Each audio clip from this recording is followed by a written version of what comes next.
நம்ம சேனலை சப்ஸ்கிரைப் பண்ணாதவங்க மறக்காம பண்ணிருங்க. ஸோ இன்னைக்கான topic what is ad hoc testing.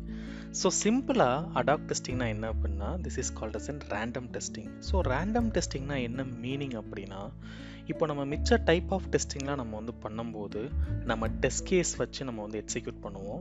Whereas இந்த அடாக் டெஸ்டிங் நம்ம பண்ணும்போது நம்மக்கிட்ட எந்த ஒரு டெஸ்ட் கேஸுமே இருக்காது.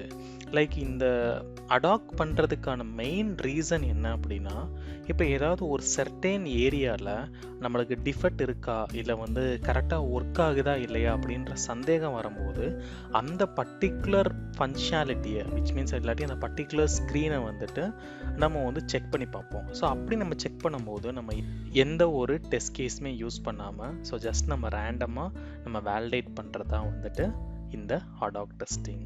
ஸோ இந்த அடாக் டெஸ்டிங் வந்து it's also called as an monkey testing. இந்த அடாக் டெஸ்டிங்கோட மெயின் மோட்டோ என்ன அப்படின்னா லைக் சர்டேன் ஏரியாவில் நம்மளுக்கு டிஃபெக்ட் இருக்கா அப்படின்றத நம்மளுக்கு செக் பண்ணுறது தான். Finally, we can conclude that the Adhoc testing does not follow any structural way of testing and it is randomly done on any part of the application. So the main aim of the testing is to find the defect by the random checking.